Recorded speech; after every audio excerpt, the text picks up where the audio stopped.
the interactions. All right. I think we're live. Definitely, we're live on Pan African Daily TV. I just don't know the reactions because, like I said, I don't know whether the viewers can see us, how the quality of the studio. Can you see the guests? Can you see me? Is everything okay? What about the volume? I know I hear that we have some echoes here in the studio. There's a lot of echo.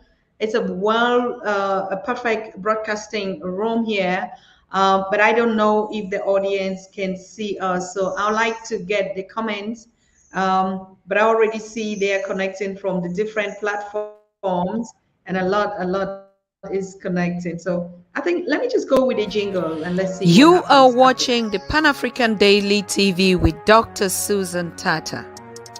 The Africa we want: unity, consciousness, our culture, our spirituality, our history. One Africa for Africans worldwide. Motherlands calling its diaspora home. Join my voice. Join my team. Join my campaign. Campaign 21 hashtag 1 million subscribers on the Pan African Daily TV YouTube. Be a volunteer. Apply now. Be the new Africa.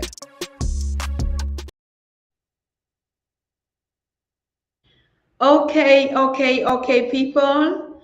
Thank you, Lazarus. I hear that you can see us and hear us clearly. I don't know, can you see Ambassador Tony Jaja? Can you hear him? Can you see him? I know it's a little bit flu. Ambassador, are you here? Yeah, I'm here. I'm here.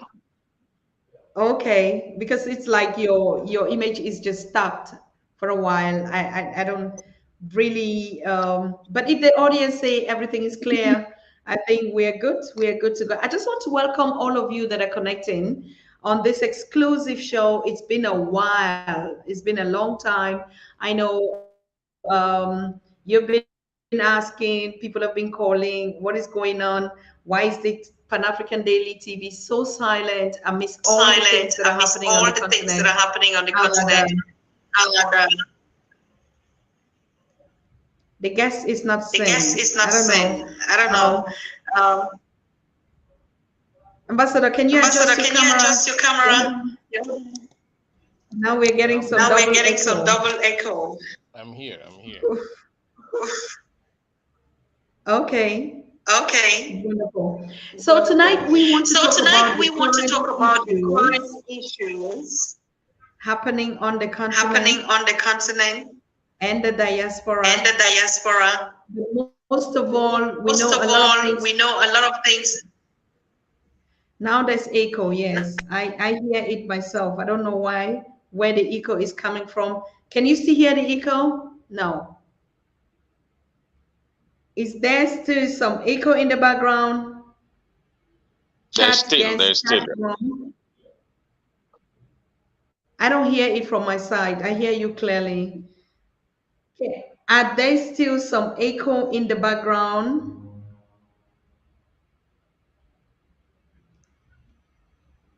Too much echo. Wow. I don't know where this one is coming from, honestly. Yes, not now, quite better.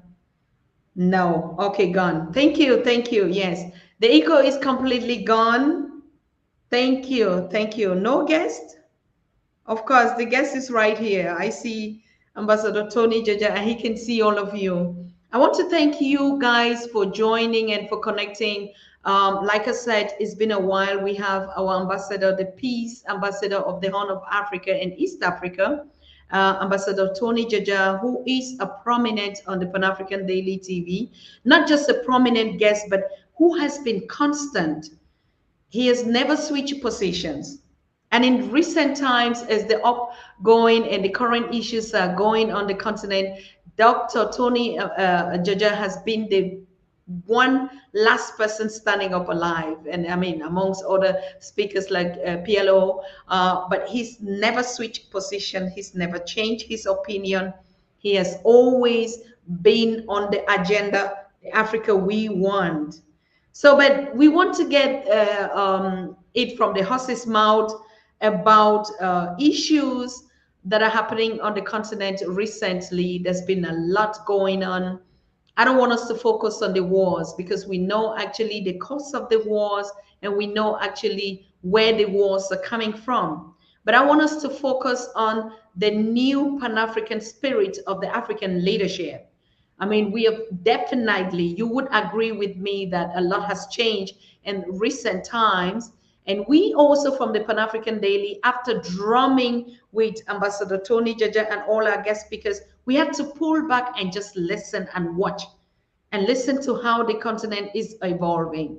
And so I'm so happy today to be with you all today. I mean, to connect first, but also to share some updates.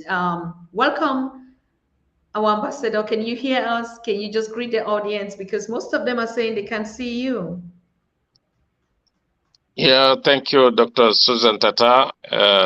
That is really a good moment. I think it's late in our side here, but because of the deal of the internet on your side in Cameroon there. And I just want to say to the audience and all the people who have connected this evening, I want to say good evening and good afternoon to others and good morning to those who are in diaspora and other places. In Australia, I think it's morning to them now. Absolutely. Yes, Doctor, I mean, ECOWAS is one of the challenging bloc on the continent right now. We've been seeing issues going on in Burkina Faso, in Mali, in Niger, and particularly in your country, in Sudan. But of course, recently we saw African head of state attend the Russia-Africa summit, and there's been a lot of reactions. Africans are just quiet. Some are also asking a lot of questions. What is actually going on? Can you just brief us on the current issues on the continent, political issues at hand? Yeah, Dr. Susan Tata, I just want to say something about what is happening in the region, especially in the West Africa region and the Sub-Sahara region too.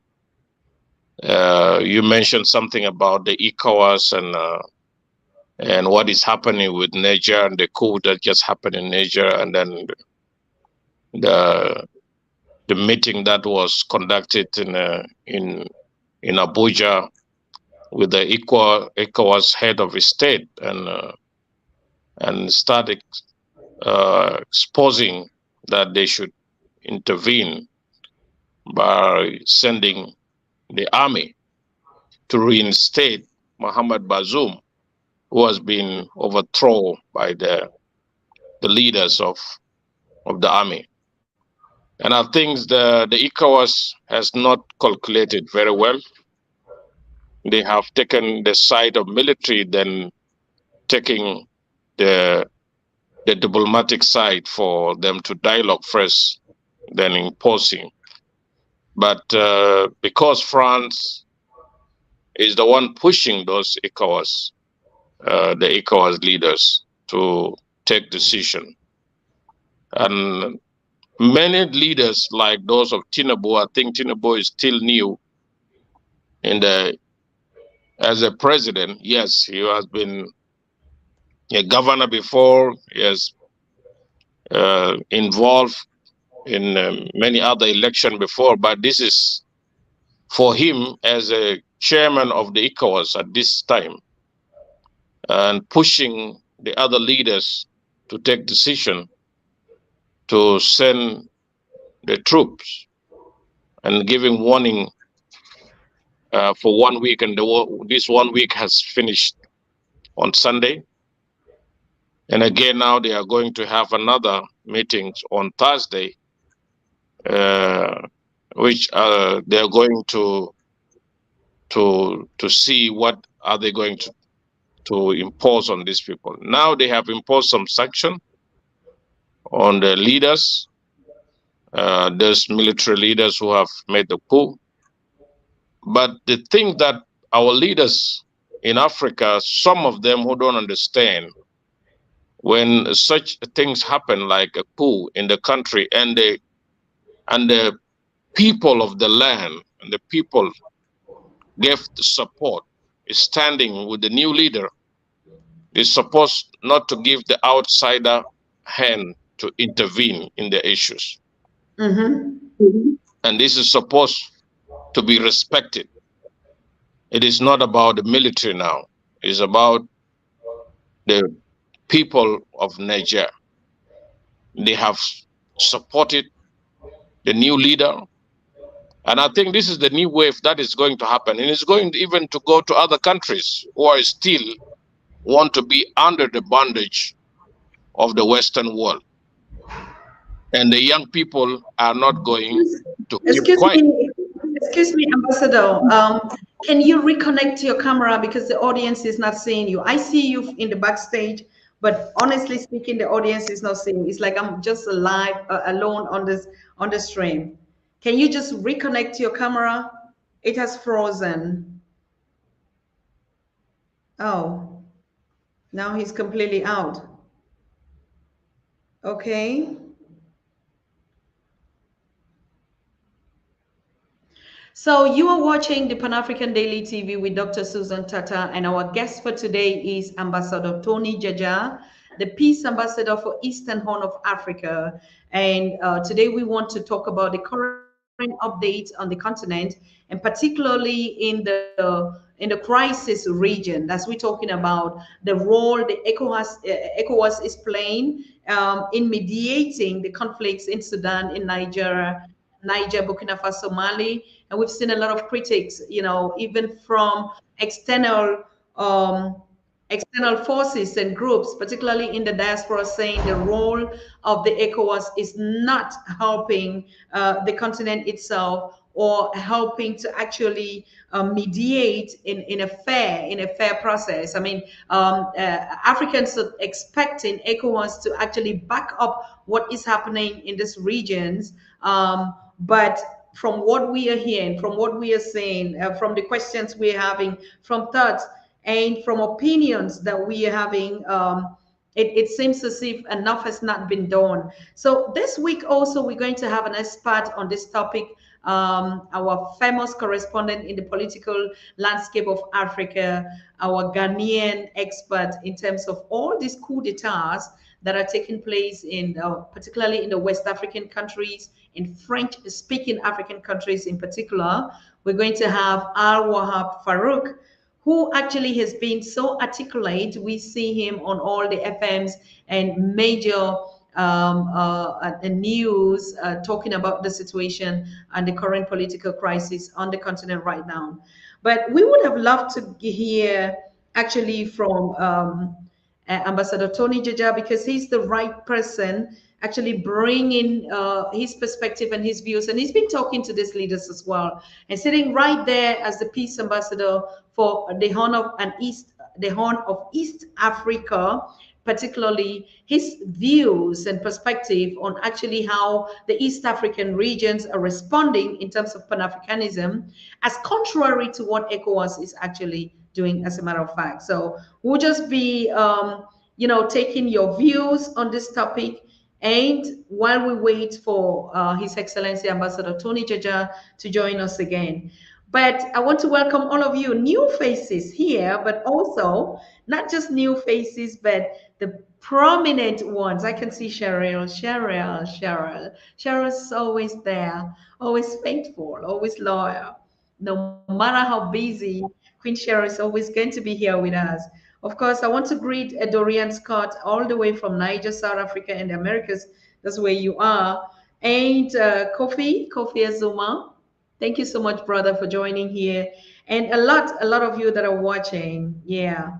So today we actually just wanted to touch base with the current situation, and we have a long way to go today. We have to talk about the Africa-Russia summit, what Africans are talking about it. There's been a lot on the media And we have very, very positive feedbacks on how the African leadership is actually reacting. Okay, like most people are really on our neck, like, why is Pan-African Daily TV quiet for all this while?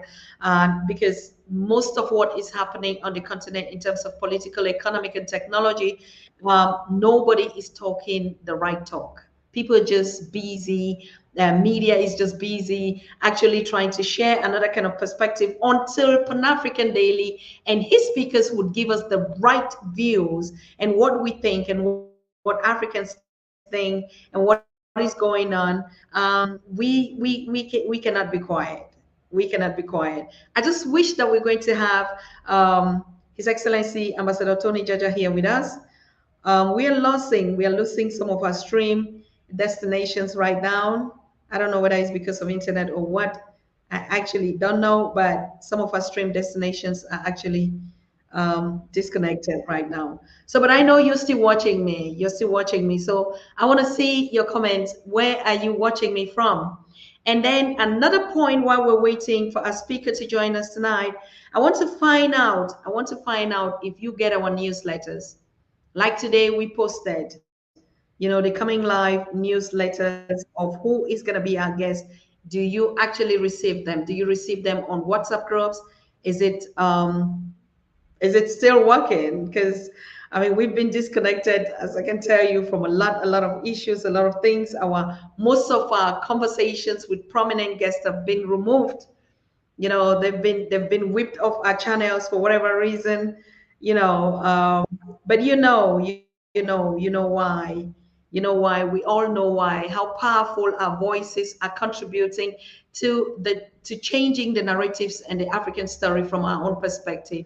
And no other social media platform has been able to whip us out of that market. So that's the reason.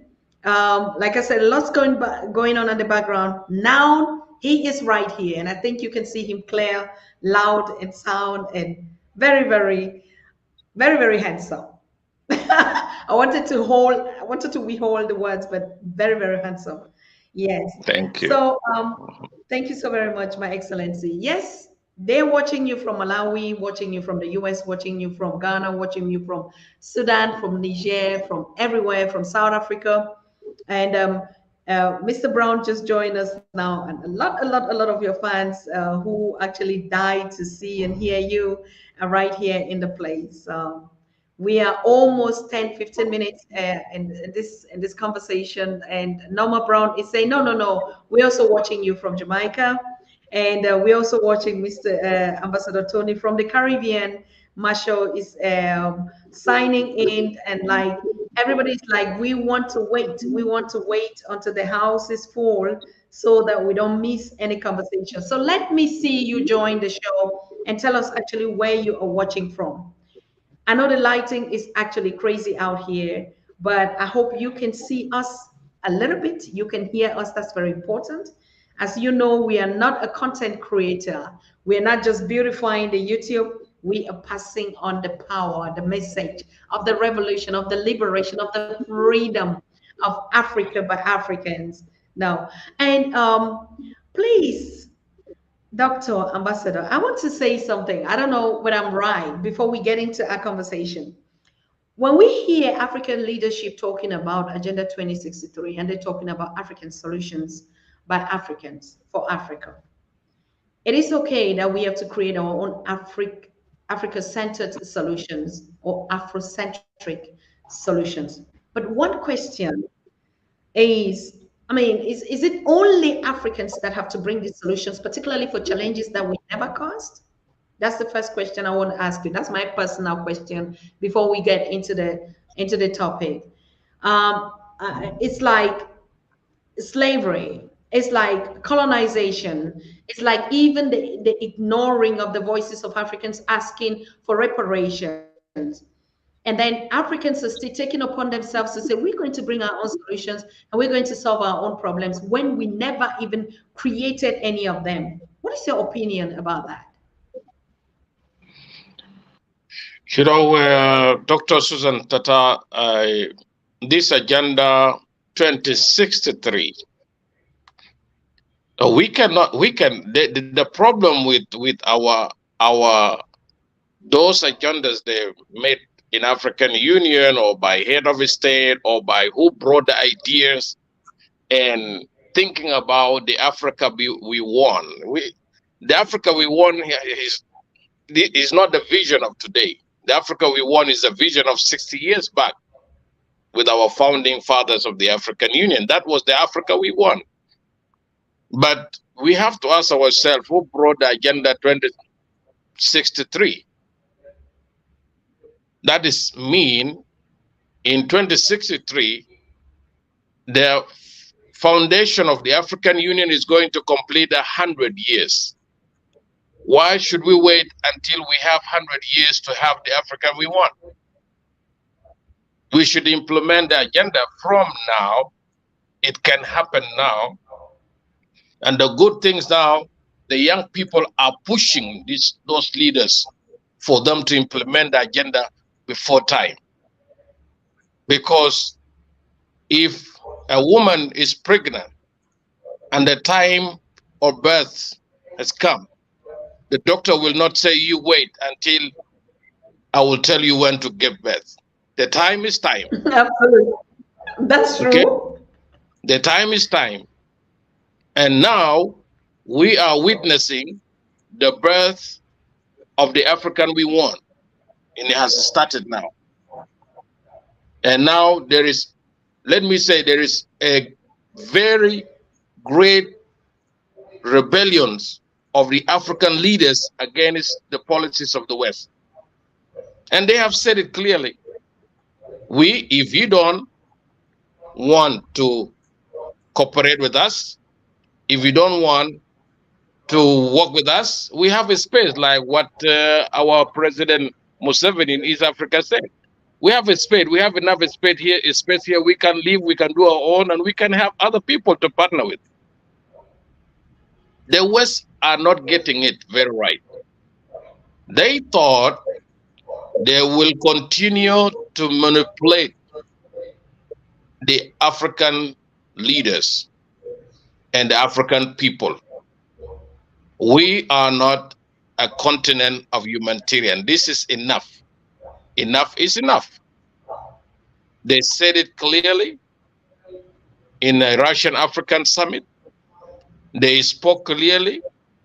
Even Macron, let me say, President Macron of France has been begging Ramaphosa to send him invitation to attend the BRICS, and they deny him. That is a very clear message that we don't want you here. Let me tell you the truth. We don't need the West. West need us. Why every time people are fighting? Because of the resources we have in Africa. Now the African leaders have said we are not going to sell you any raw materials anymore. We're not going to give you the raw materials, the resources we have. We have to give you a finished product. This is good. And nobody's going to tie their hands to say, why do you say that? I said it before. I don't want to change my words. I said it before. All these programs they have said, they make, everything is now gone. 2 years ago, I said, if we're not going to be given a permanent security seat in the Security Council in United Nations, the African should quit the United Nations. This is what I said. Now, everybody now in 2023 are giving African that we are going to give you the seat. Why now in 2023? If our words are not matter. We have done it. We have spoke. The young people have listened to us. The people of Africa has listened to us. And everybody is now standing as in one body, a unity of the African community worldwide, not only in the continent. And things are changing. Let us just see the messages in, I don't want to talk about what Ramaphosa said, what other leaders said, but let me just concentrate of what the youngest president in the world has said. We have the resources, we have everything, but why do we go to beg outside? Do you know when he came back, he revived the spirit of Sankara? They have seen Sankara in him, a very young person, and they took aside when the sanction was made to Niger leaders, the new leaders, and the ECOWAS declared the war. They will intervene. They will do the intervention. They will send a troop. They will send the army to reinstate Mohamed Bazoum. Mali and Burkina Faso said, we will take our army there to defend. This is the spirit of unity. Yes. We don't want to encourage war. We don't want to encourage war, but we want to stand against any foreign agenda. This should be clear from here. People has to know that the foreign agenda should not work anymore for Africa. We should not support. Even Algeria, they said, if you go, we will be part and support the new Niger government. We will stand. France has forgotten. In a few months ago, Macron himself was giving apology about the looting of these African countries. He has forgotten that you have confessed that you have looted the countries, you have destroyed the countries, you have changed government, you have destroyed many lives, and now you want this thing to be just taken lightly and say, forgiven, let us go. So it's not about the Bible when they slap you on this side and you take the other side and give. No. This game has finished. This game of Christianity, of giving this side and give this side, has finished. Africa now has taken decision to take their own destiny, what to be done for the Africa we want. This is what we are seeing now. And it's not going to stand only for Niger.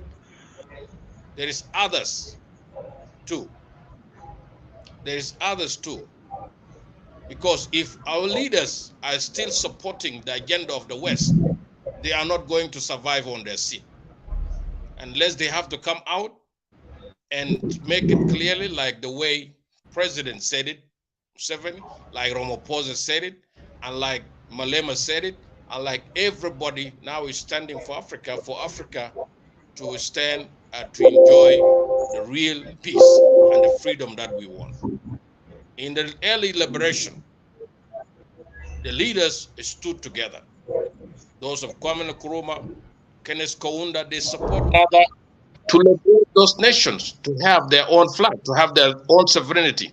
Now we are calling the leaders to stand again with one another for the second liberation of the total Africa we want to see, not until 2063. No, we want to see it in these 10 years, in 20 years before we reach 2063. The agenda 2063 has to start from now, not tomorrow. Today, this is the agenda 63. 2063 is today, not tomorrow. You have seen even those leaders, the new leaders of Niger, the new General Abdurrahman, when they send the envoy from US, he refused to meet them. He refused to meet them, but they met other leaders, other generals. The lady met the other general, Victoria, she met other leaders, but she didn't meet with the leader of Niger now. The UN, ECOWAS leaders, and the African Union, They're supposed to come and meet the leaders. They delay them. They refuse and did not allow them to come to Niger. So now the ground is the people. The Nigerian people, they came out, they say, we are 1 million in Niger. We are standing with people of Niger and rejecting the impulse that Tinubu, as a chairman of ECOWAS, has declared against the new government of Niger. So this is what is happening now. Changes are happening. Whether they like it or they don't like it, is happening now. So nobody is going to escape unless you have to adjust yourself with the new change. Now you will survive. If you don't adjust yourself, you will not survive. All those leaders will not survive because the young people are demanding. Their future is not clear, and they have to make their future by themselves. That is why now we have the very young leader, a president in the whole world, 35 years, is Ibrahim Traore. And he is now standing very strong in his position as a president of Burkina Faso. So things are changing, Dr. Susan Tata. Things are changing. And we are saying war is not an option, but they have to use a diplomatic mean to bring solution and not to wage war. We know the Western world failed to provoke the the third world that they want to create. The third world they want to create it in Ukraine and Russia. They have failed. Now they want to bring it to Africa, so Africa would be the reason for the third world war to happen.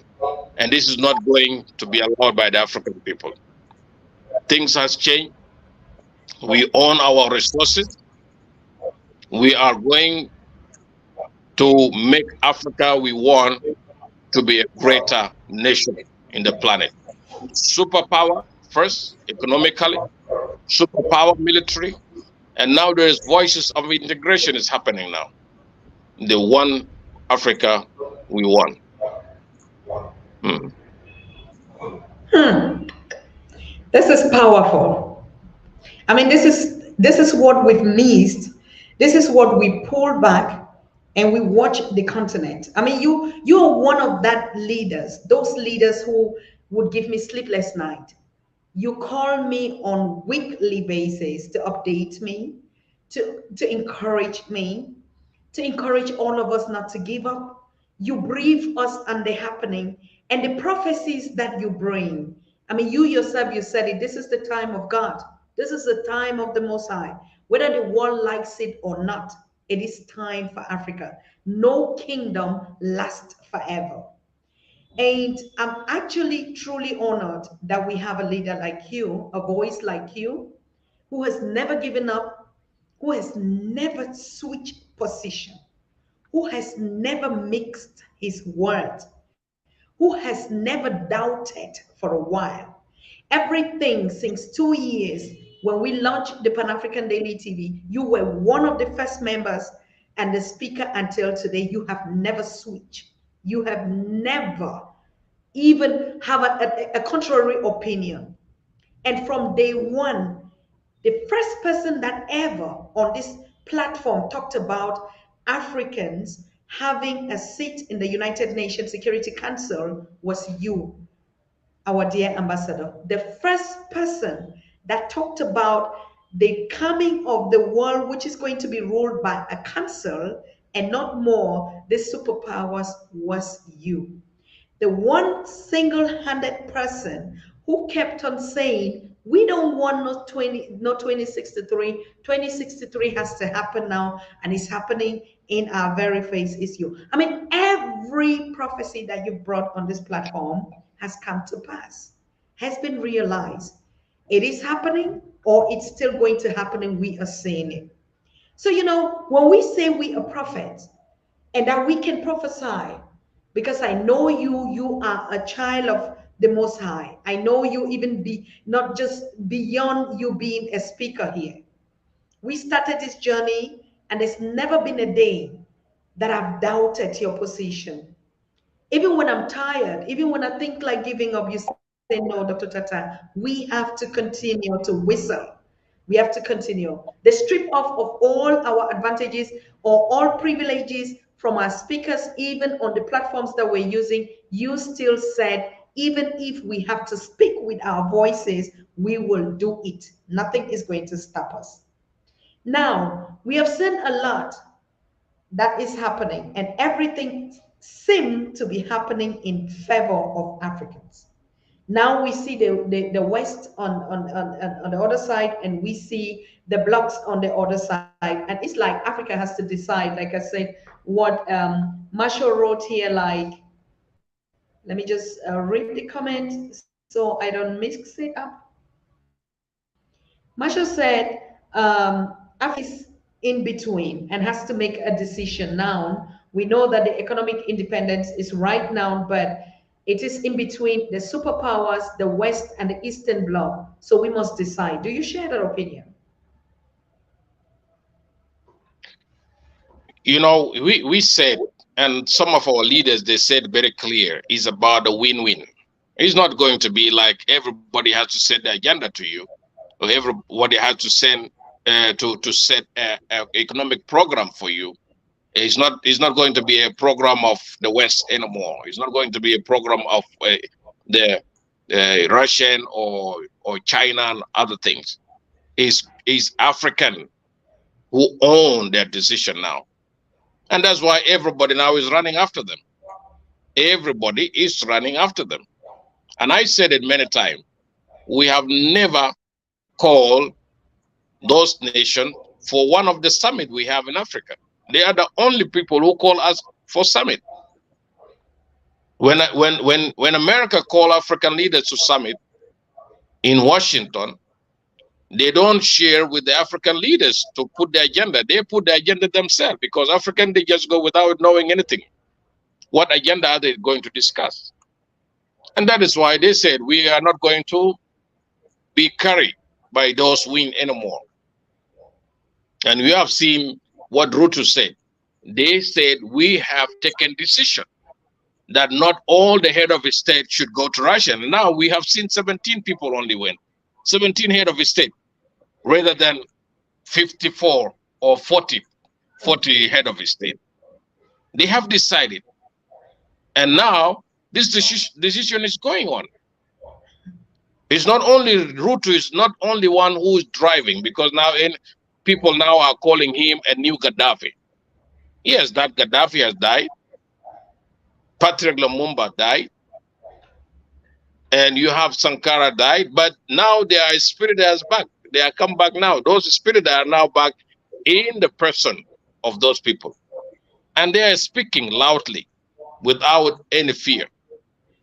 Let me tell you, Susan, the West has mistaken. They have miscalculated.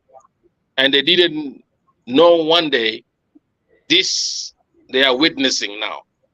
What is they are witnessing now in Africa, and Africa having a voice, and very strong voice. They couldn't imagine one day these things will happen. But now these things are happening in their eyes, and they are seeing. Everybody now is standing by. Another thing they don't know, it is like when the death of George Floyd, what happened? The whole planet wake up. One person only made a Black Lives Matter in the whole world, in the whole planet. If now they want to repeat the same thing in Africa, it is going to be hell. Let me be frank here. It's going to be hell. They will witness what they have never witnessed before. You have seen only in Alabama, just 2-3 days ago, a security guard was beaten by the white people from the boat, the small boat, they came. And there was another big boat, this big ship. What happened? Those black people, when they saw this old man, the security guard, has been beaten by these people. The fighting started. And everybody now is sharing this thing. Do you know what is this? It is that the bitterness that in the heart of people. And that one has made people to rise. Nobody is fearing anybody anymore.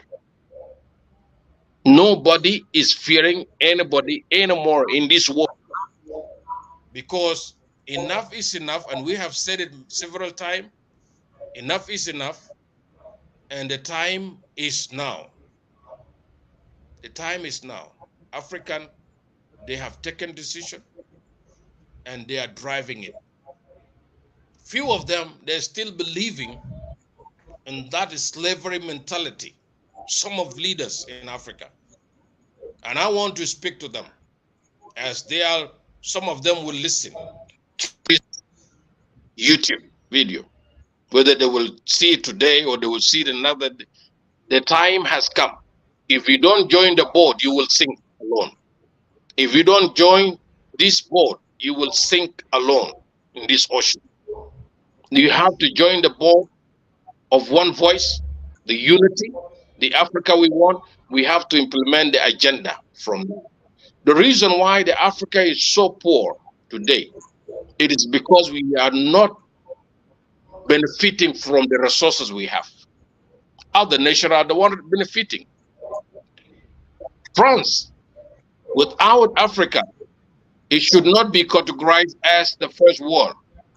It's a third world. We are the first world because of what we have. Who needs France? What do we want from France? Is it a language, buildings, or whatever? What do they have? It's stealing from Africa, looting from Africa, killing people, creating coup, changing government, destroying the life of people, and coming in openly and say, we are apologizing. Just apologize. Let me say, Africa from now, they should even decline, and they should even deny the debts they have from those Western world, because this is the time of reparation.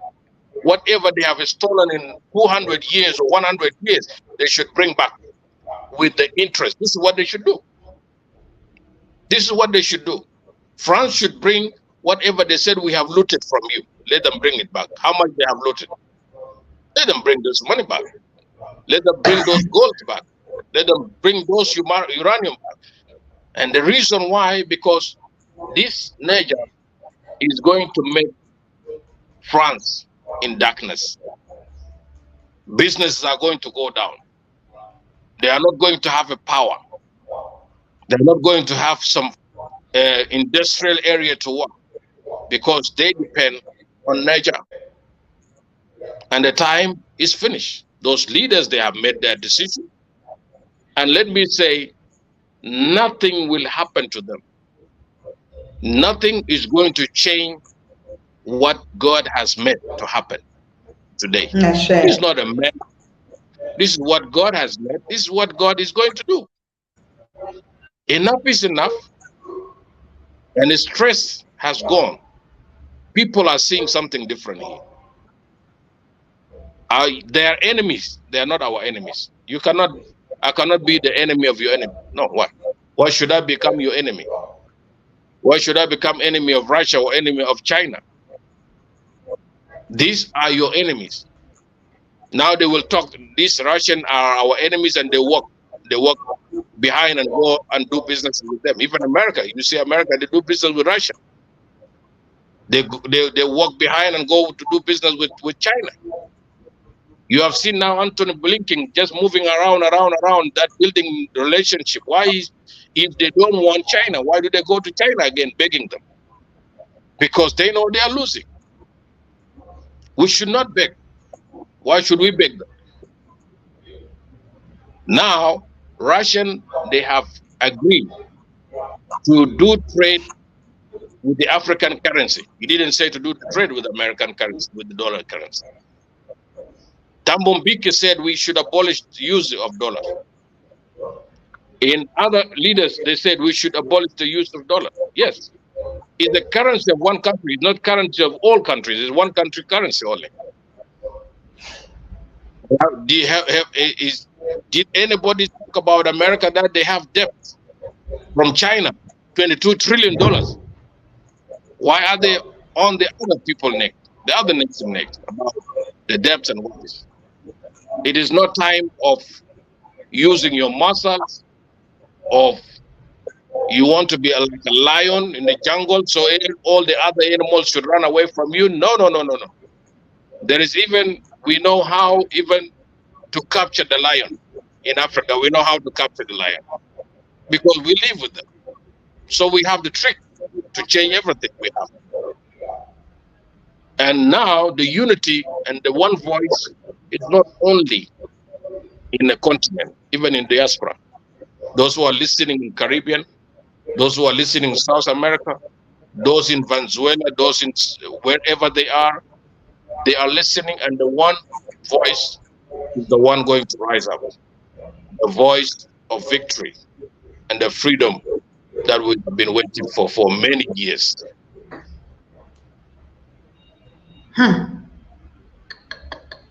Thank you so very much. Thank you so very much. One very important thing that you said, and I want you Africans, I want us to pay attention to it. And this is a fact. No debts. Africa owes nobody any debt because it's time for reparations. And we hope that our young people are noting this down. As you are building the future, all those incurred debts that you were never part of it is devoid and cancelled. A lot of opinions are going on that. Who owes the world more than the world owes Africa? Africa owes nobody anything. On the contrary. And so the same opinion that you're speaking is the same opinion of the young people that are rising and saying, we don't owe nobody no nonsense. On the contrary, the world owes Africa. If they just only would pay for looting, for stealing, for all the genocidal wars that they caused on the continent,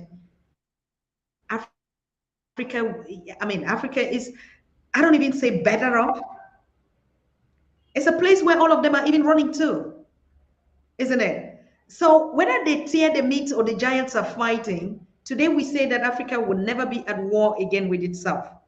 They can come, they can fight, they can do anything. Like your voice is strongly articulating, defending and saying, no more, enough is enough. Now, I saw, if we look at, you watch the 10th anniversary of EEF, of Julius Malema. You watch, everybody was a part of that event, even if we didn't watch it live, but we saw the vibe. Tell me, His Excellency, what is the feeling? You think young people are sleeping? I don't think so. I think young people are not sleeping. That is why even many people, they just got surprised when they saw the crowd in that big stadium. They saw the crowd and the message that came out from Julius Malema. That was the message of the whole young people. And that's why Piolo Lumumba said, this spirit should go to those nations too. We encourage a peaceful nation, not to provoke war in those nations. And that is why, if we are talking about the democracy, like now we want to reinstate the democracy, there is nothing wrong with democracy. What happened in Niger, or what happened in Mali, or what happened in Burkina Faso, there is nothing wrong with it. It is about continue with the same way you used to do things, being in slavery of other people in this Western world. This is what now the young people are rejecting it. And that is what the youngest president said. There is no reason for young people to go and die on those oceans, because going to Europe to seek good life there, that is not fair. That is not even giving light to people. Africa is home, as we said. And this is the motherland. And always when you come back home, you feel very comfortable, you feel peaceful, you feel welcome even by the nature, not by people only. Even the land welcome you. When you put your feet down on the soil, you feel you are connected to that soil. This is how many people, they don't know. Many people don't understand how, let me say that. Do you know, I left Australia since 2011. I was there. And whenever I have a meeting with those leaders in my state, I go fight them, because their mind and the way they do things cannot click here. There was a time I have a meeting with the members of parliament, those came from Canberra, and I told them, those African who has come to Australia, listen to me very well. They came, they apply, and you accept them to come in. But if you treat them badly, let me tell you, there will be a voice one day, and I'm going to do the trumpet of this voice for those people to go back to the land. I said it in 2009. That was in 2009, not even 2011. I said it a long time ago. But now, 12 years back, we have seen many of them now are going back. African, they have where to stay. They have land, they have life, they have people. They have people back home. And this is what is going to happen. And they are going to see a wave of migration. People are going to migrate back to Africa. Are going to feel the spirit of the land will call them back to come home. Because nobody will build this home except God has given those chance for you to go and learn and bring back. Whatever we are seeing in this world, the light we are using, the traffic light, everything, it was invented by the black community, black people on this planet. 120 different type was invented by the African people. They know how. The iPhone we are using, who was the creator of the iPhone? He's a black community man. Now he has created another one more than the iPhone now. And he's going to destroy the iPhone. And he's going to have another one, advanced one than the iPhone. Why should we just think like African, they are very dumb, they have a dark mind, they cannot do anything to themselves? We have every talented and the resources and the gift in us where we can change this world upside down.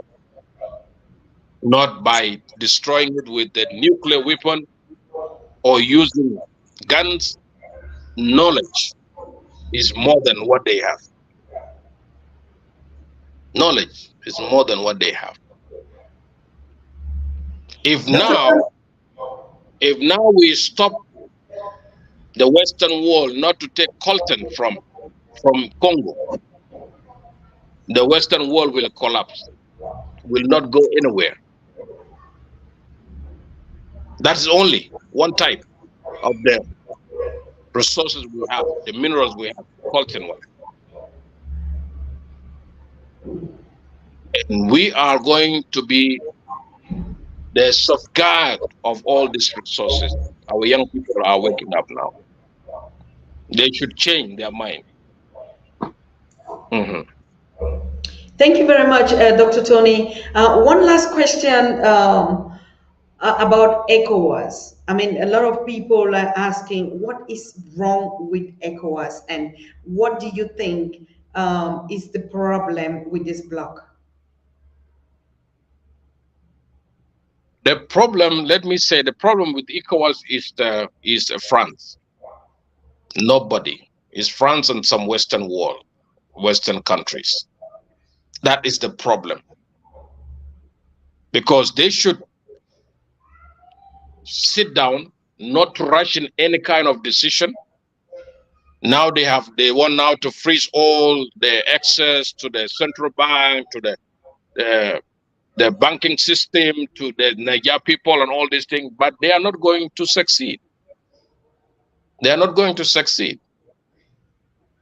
And sanctioning some leaders who have made the coup, this is not going to be the solution for them. It's a diplomatic way of, they should have the diplomatic way where they can bring the solution. We said a lot of things in African Union when they say African problem is African solution. Okay, how do you solve them? Do you solve them by sending troops to go and fight? The only thing I know, it is when there is war. This is how you send a troop, so that to like a peacekeeping forces, so that to protect the civilian from those who are fighting, like what is happening in Sudan. But you cannot send an army to go and fight those in the leadership because of one person called Mohammed Bazoum. He messed up because you are not part of the nation. You are not inside and you don't see things. Those people, they see the way the country is going. That is the internal issues. The outsiders has no any influence in it. And now they want to implement the agenda of France. But if France is going to fail, let me say it very, very clearly. France is not going to dominate anymore from now. It's not going to dominate. Not in Mali, not in Burkina Faso, not in Guinea, not even in Niger or other countries. They lose, and that is the end of it. The only solution is a diplomatic solution. They have done it. They put Mali in sanction. They put Burkina Faso in sanction, but now they are connecting with other world. You are not the only world that to connect. Is it, if this is about the business, other people are open to do business with you, to build your economy in a win-win situation, not for looting or taking everything from your side. This is what is going to happen. Yeah. So the diplomatic way is to see the opinion and respect the opinion of the public and the people of Niger. If they are standing with the new leadership, they should stay away and not to create war. So Africa is not for war, even they themselves, because Tinubu is still new as a leader of Nigeria, still new in the seat. He thought he can impose because it's Nigeria, but this is not going to work. 2020 was a time to silent gun. These people, they did not shoot themselves. It is just a coup. There is no war in Niger. But now they want to create war. So where is the agenda of silent guns in Africa in 2020? Yeah, they should think about it. They should think about it. Because these things will let other government be overthrown too. If they do that, they will find people inside there and they are not going to stay. If Senegal is going to bring the troop inside, Macky Sall is now in opposition. And you have seen why did he decline and why did he say he's not going to stand for the election? When he saw Senegal was on fire, was going to hell. And that is why now you want to send the troop, those guys, they will rise up against you there. What have you done? No solution. Leave the decision to the people of Niger to take their decision. That's it. That is the only solution. Listen to their opinion. Don't impose whatever you want to impose there. Finish. That is the peaceful way of doing it. If the people went out and said, we don't want these leaders because they have overthrown our president and all these things, they have right now to intervene. but there is no war. Now you are the one who want to bring war, and you even disconnect the electricity for them and close your borders to them. And we are talking about opening borders, one Africa, and all these things. These are all nonsense. I should say it, whether they like it or they don't like it. These are all nonsense. You should not be a slave on your mindset to be a slave for the Western agenda every time. We should deliberate ourselves. We should liberate ourselves. This is the time. The chance has come to you. Okay, you have to stand. Yes, no, this is our issue. We have to solve it here.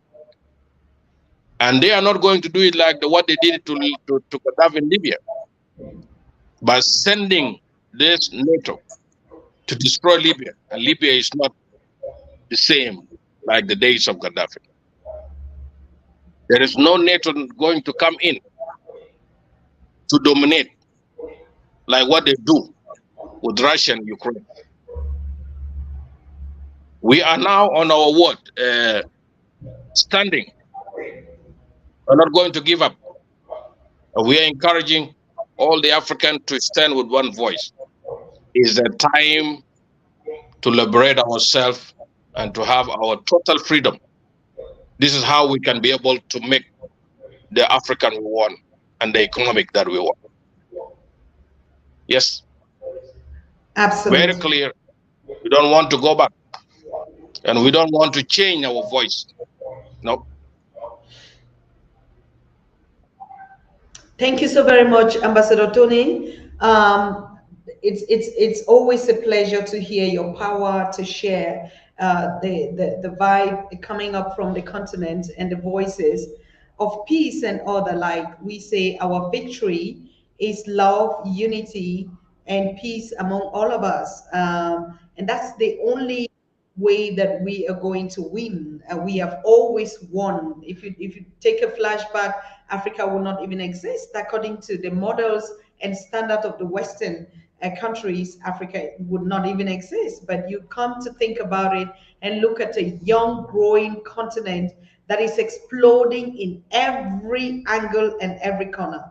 I mean, I know the conversation on Africa Free Trade Continental Area is still going to come up with you, and the benefits of such a powerful move. But you see, this is also one of the aspirations that was set up in the Agenda 2063, and actually they put a timeline on it when they had to realize it 2022. And honestly, we saw that they made that happen.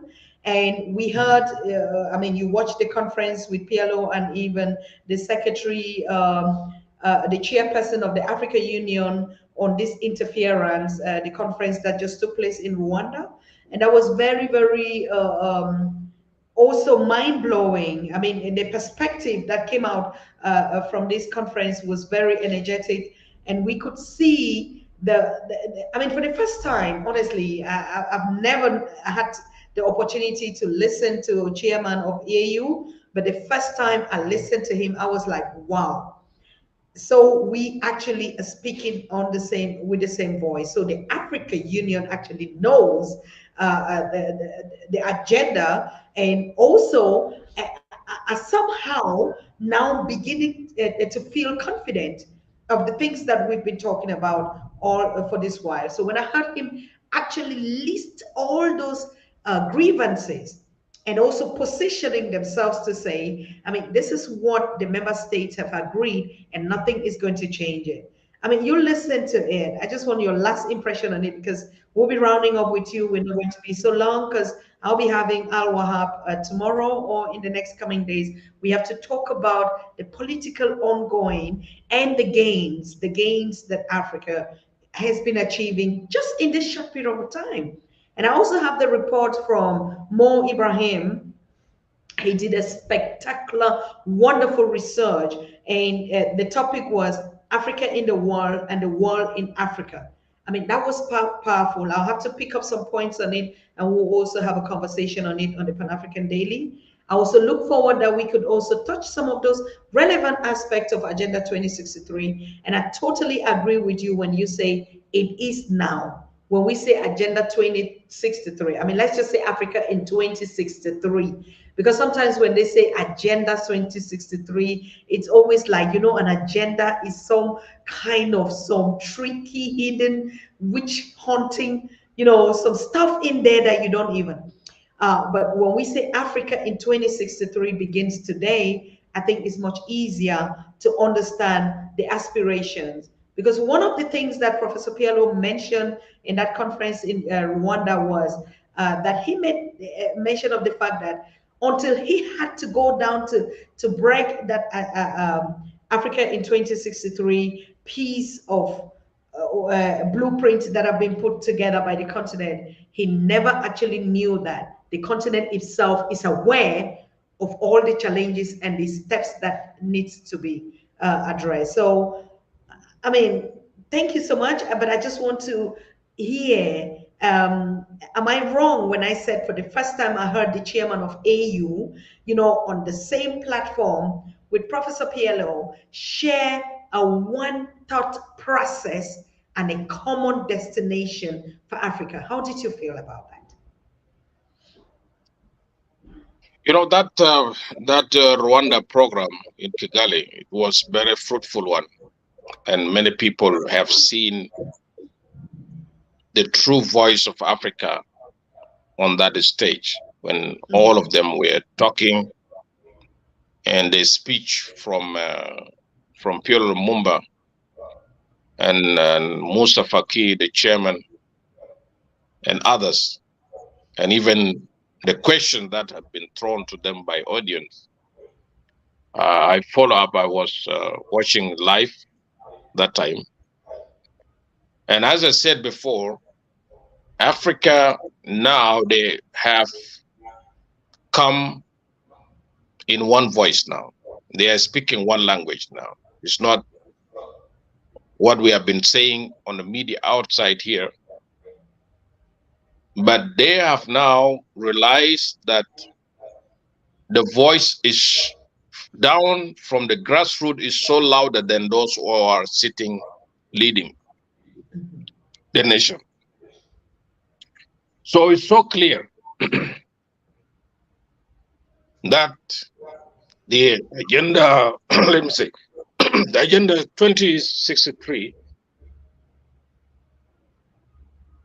is the blueprint for us to reach the Africa we want. Because the agenda 2063 was set up and was discussed even in the same platform in Kigali, 2019. When those of late Benjamin Kappa was still alive, Obasanjo was there, Kagame was there, Tambo Bika was there, and others. And they were talking about the kind of leadership that can transform the Africa we want. It is the leaders that are not going to be selfish anymore, a self-centered, or those who work for themselves, not for the benefit of the continent or the country they are running. And this is the type of leadership that people are looking for. And the young people has thrown a lot of questions to many leaders about the future, which is not clear to them. But now they have seen the future is clear to them. They are able to be part of the changing that is happening in the continent. Absolutely. And this is the agenda of 2063. One day, I heard Bill Gates was invited in African Union, one of the summit, and they gave him to come and address the head of his state. I was so annoyed about, because of one man as a rich man coming and address the head of his state. Who are he? Who's this man? For what? What is this all about? Even if he's coming to invest trillions of dollars in Africa as one person, do we need somebody like that to come and address 54 head of state standing before them? That is a really wrong thing. Not even me would I sit down. Not even me would I give him the privilege to even talk. Not even that time he was number one. He was the top one, a billionaire, number one, a richest man in the world.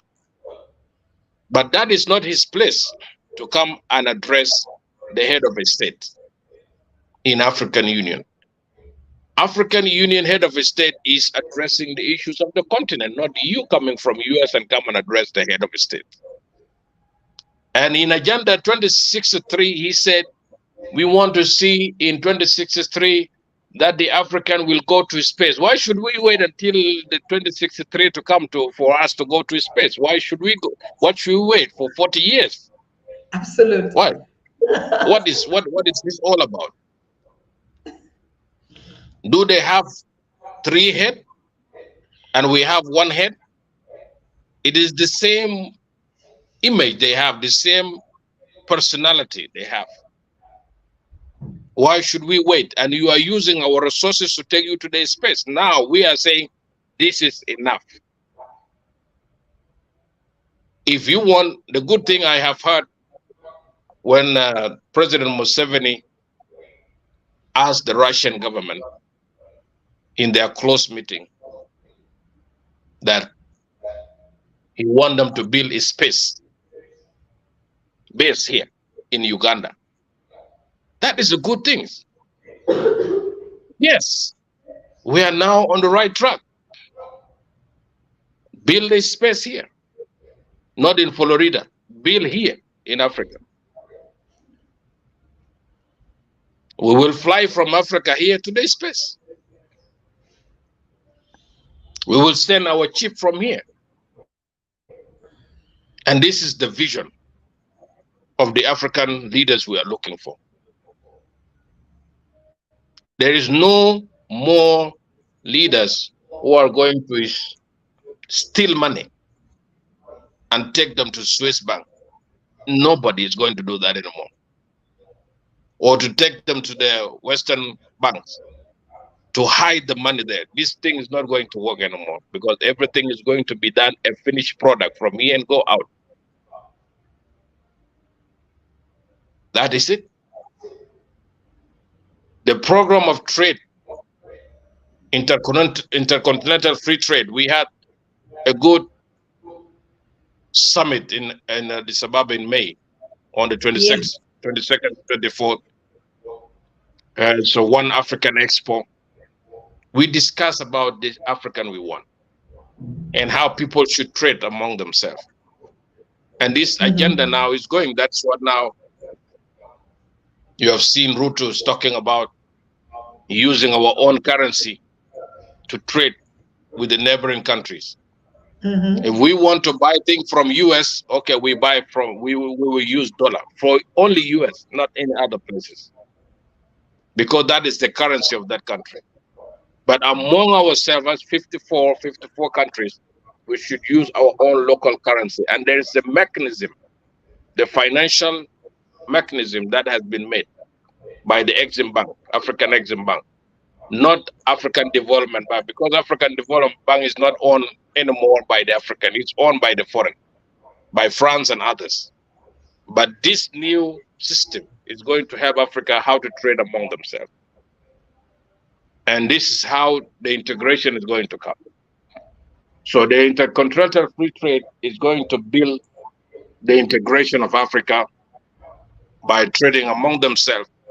Because in any diplomacy program in the world, it is backed up by the trade. When you heard Americans say we are protecting our interests, what is interest that they are protecting? It is the businesses they have. They are doing there. When Hillary Clinton said we are protecting our interests and they went and destroyed Libya, what was all about? Was about the oil of Libya. Now we have to protect our own interests ourselves as African. Nobody from outside to say, I have interest there to protect. It's our own interest, and our own interest is African first.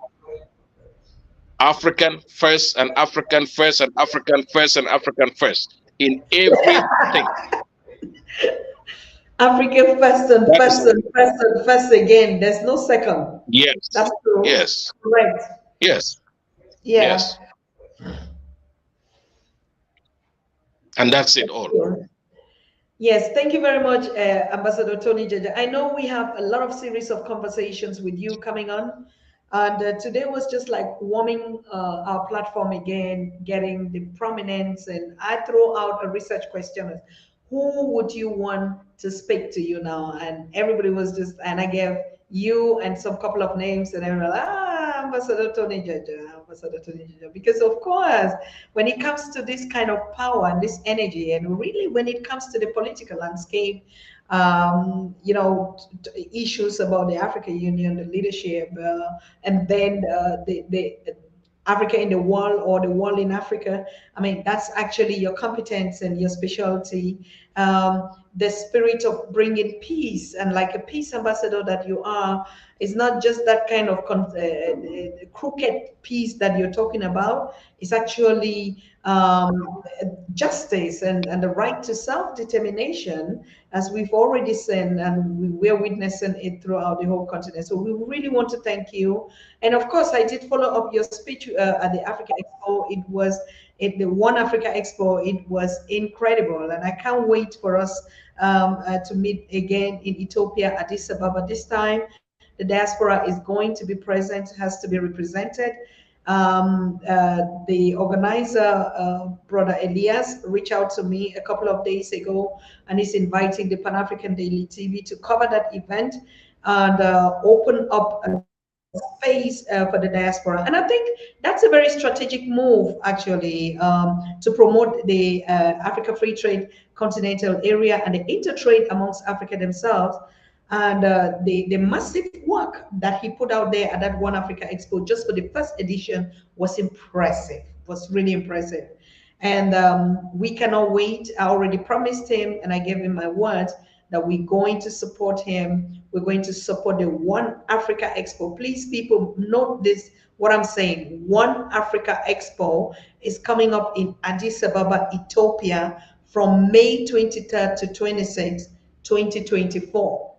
The first edition took place same time this year. And you know, May 2023 is actually the day of the African liberation. So in that parameter, African Union, Ethiopian Foreign Ministry, and some really strategic member states actually came up with this brilliant idea to say we have to create a One Africa Expo that is really going to focus on diaspora investment and engagement and ownership of the resources of the continent in terms of trade.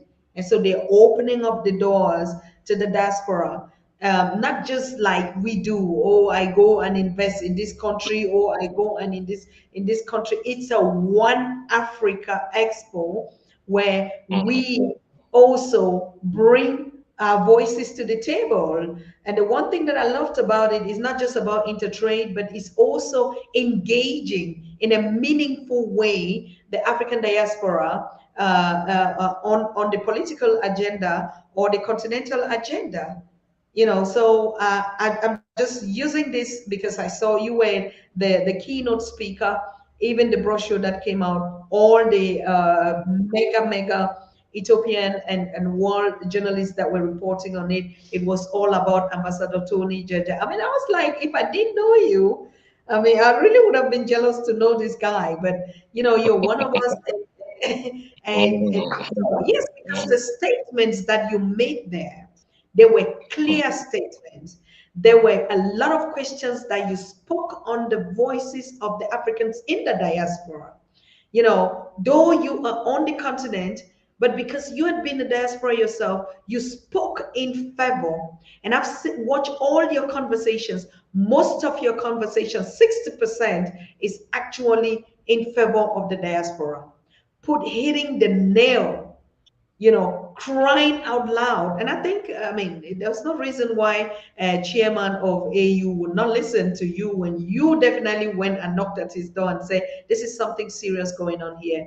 We want to actually appreciate you. You're one of my favorite brother in heart, because first the spirit that you have in you, you actually have made me and convinced me that if prayers works, prophecies work, that our God that we are saving in Africa is truthful, and that Pan-Africanism, when we all believe and pledge our loyalty to it, it will work. Even when Sudan was burning on fire and you had to flee for your life and your family, Dr. Tony Jaja, you were still on the phone with me, speaking as you are running on the bullets. You were still calling me at every instance, at every step that you made. I mean, sometimes we talk about all the voices, and that's why I'm still putting up this conversation of the most 100 powerful guest conversation excellent that the world has ever seen on Pan-African Daily TV. And most of the conversations that we're putting out, cutting up those assets, even in collaboration with Professor PLO, in collaboration with Professor James Small, in collaboration with Joshua Mapova and the rest, everything is coming up to put the key 100 most powerful conversation in just 2 years to the liberation of Africa and Africans worldwide. I really want to thank you so much for coming. Go get your rest. I know it's really late out here too as well. All of us are continentals now. I'm Thank so you. proud about Mhm. that. and, Thank you. and we are going to see us by the end of the week again on another exclusive with you. So you have the Yeah. floor to greet your wonderful, amazing audience, your family that has missed you for a while. They're here. Thank you. Thank you. Good night, and have a good day on your site, and have a good morning there. God bless you all. We'll meet again. Thank you, Asher. Thank you so much. Good night, His Excellency. Good night to you and our people in Sudan. Bye. Wonderful, wonderful, wonderful people. As you can see, we just rolled back the carpet to give you a little bit of what is going on the continent, because no other media or no other platform would address these issues with this kind of voices and competence like we see. I am equally on the continent as a continental now with our media on the ground. But the most important thing that I've been doing here on the continent is just put my ears on the ground. I haven't said a word. I haven't made any speech. I haven't been to any public event or anything. Of course, I did help at one small occasion that was more of culture. And a lot were already being inquisitive, saying, "Oh, seeing Dr. Tata on the continent means something else." And a lot were already being inquisitive. What is going on? What is going to happen? What's going to be the way forward? But I'm telling you, for now, I just put my ears on the ground a lot. I smell a lot. I taste a lot. I listen a lot. And I just observe. And I can guarantee you that one thing in this short period of time, in this number of days that I've been here, that I've listened to, I've smelt it, I've heard it, is the power on the continent, the revolutionary spirit, the fight amongst the youth, the hustle every day, regardless of the situation, the speed with which the youth on the continent are taking the development. Most don't even care about the leadership anymore. I talk to young people, young girls, women, boys, and the street men. They don't even know. They just focus on building the Africa of their dreams. They're not worried about, oh, what said who, what said what in which summit, or what is even going on. It's so crazy how they don't follow the timeline of all, these political big agendas. They just drink water and mind their African business. Before 5 o'clock in the morning, you see the streets are busy. All categories, all ages are busy. There is no continent, I can bet my hands. I used to tell you that. I live it now every day, I smell it. It's motherland, it's home, it's everything. No continent will beat Africa. We said it, we know it from the belief, from the spirit of unity, from our engagements that we put.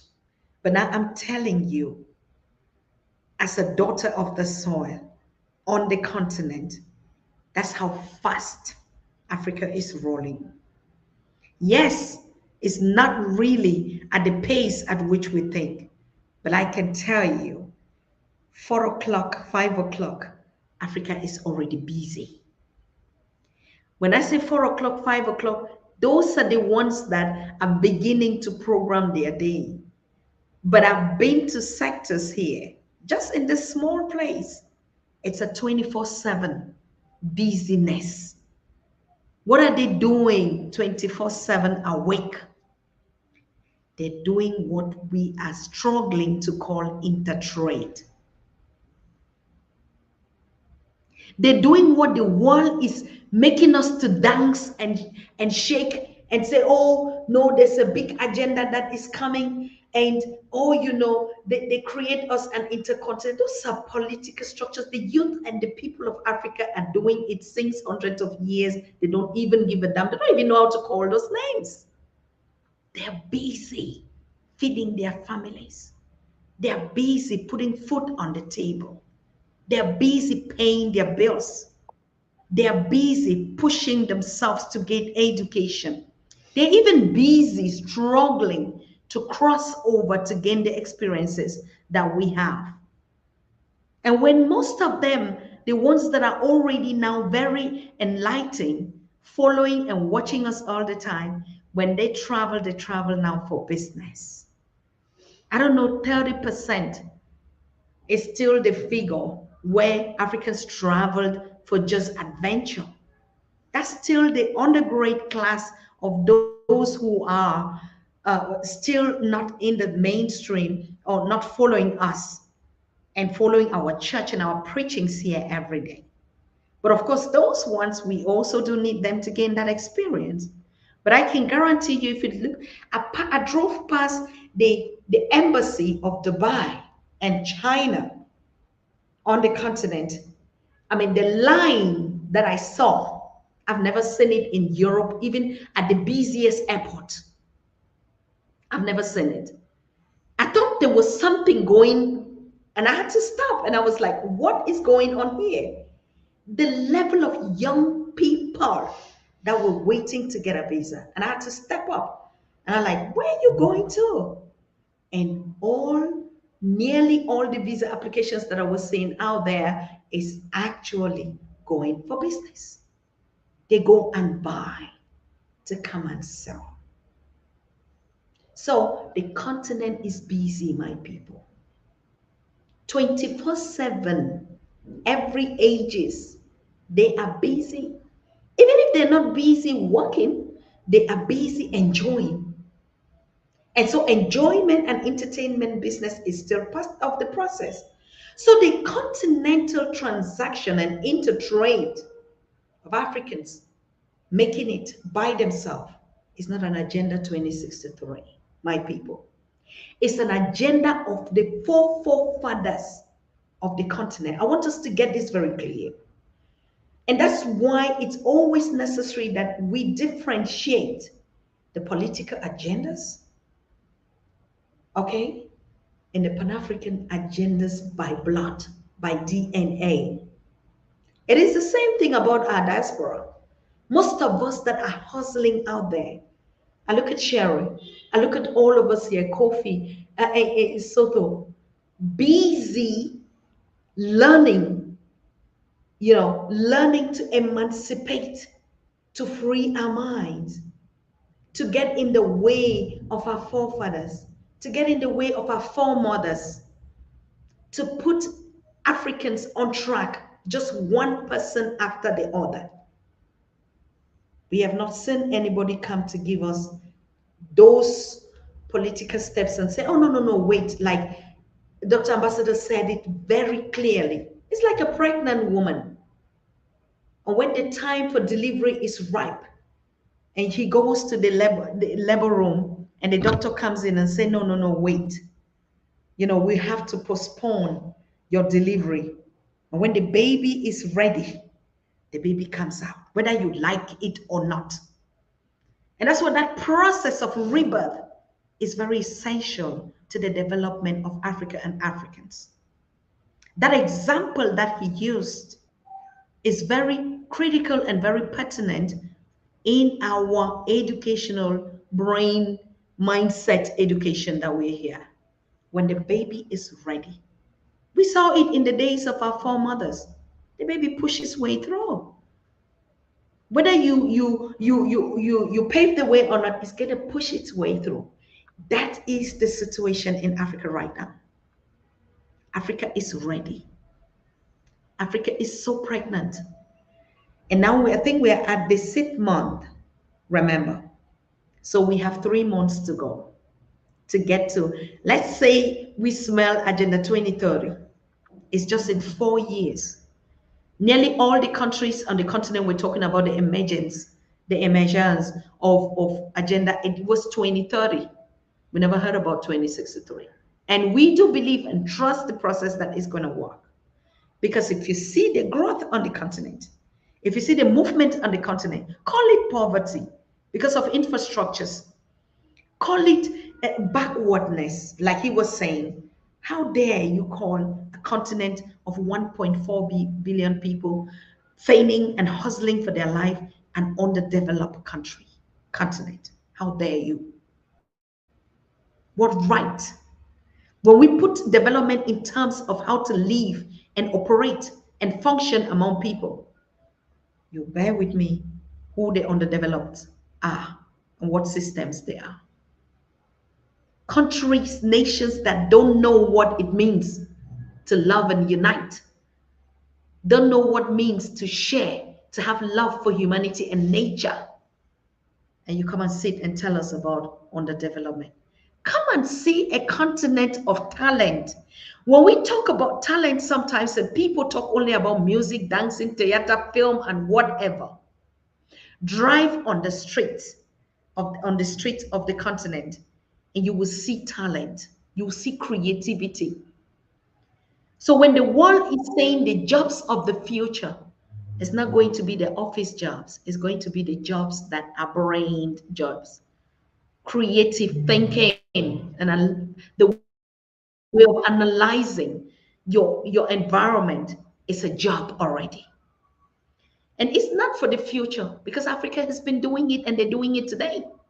A single road that is used by every. Now, when I say it, they're going to say, Dr. Tata, we bring down your channel because you don't bring us facts. But I'm still waiting to see the number of accidents on the street. One single road used by 5-6 road users. 5-6 road users. And because it's a continent of humanity, people just understand and don't even stick to those rules. They don't stick to the rule of driving. I mean, I've seen miracles. I've seen what they call natural talent. I've seen vehicles driving on the opposite lane. Nothing happened. The number of bikes, the number of road users on foot, the number of trucks, the number of smaller cars, the number of bicycles on one single road, and the speed and the busyness of that street. So tell me, what kind of development? It is not just a matter of putting technology and even try to understand in a different conception. But if it comes in terms of humanity and naturalness, a spiritual people, they cannot even get in the way of each other because they understand that these are humans that are on the streets. They are not cargoes. They're not instruments. And so of course it's well, it's okay, it's fine. Um, we are on track, as a matter of fact. It's not yet as we expect it to go, but the continent is busy. And if I cannot put food on somebody's table, I cannot pay their bills. Who am I to say that they are suffering when all of us are? So that's the mindset that Africa needs, to trust its own self, to embrace its own supernatural talent, to understand that they are great, they were great, their ancestors were greater, and that if the ancestors told them they would do greater things even more than they did. And I'm so proud of this generation. I'm so proud of them. Honestly, Kofi, like you said, are you drinking your water? I drink water every day, but I'm so proud of this generation. The world has something to reckon with. It is no longer. That is why the main thing that I think Ambassador Jaja was trying to say is the young people have gotten it. They got it with one touch. Okay, they have it. Like I said, they don't care. Your jargon that you keep talking about, even our skills of saying that, they just do it their way, and their way functions. Come here and start telling them, oh, you were not like this, you were right and wrong. Sorry for you. They're going. They don't even look behind, they're busy looking ahead. Everybody wants that by the end of the day, they're accountable for their lives and the lives that they live. So, what more else do we need? We only need to embrace the same spirit. So, all these agendas of, oh, the diaspora has to rescue Africa, Africa has to rescue the diaspora, oh, this one, I begin to differentiate my opinions are shifting. Being on the ground, wearing these shoes, and see how the development and the involvement are going. I can guarantee, even just in the space where I am, the standard of living is 3 times. It's equivalent to countries that I know in the West, but it's an African country. Okay, the standard of living, I compare it to the day to day, but they live. And so when they say our standard of living is low, and they do the same thing, they sell the same thing, they buy the same thing, their rents are the same, not even an increase in their salaries, the taxation systems, okay, is higher in Africa.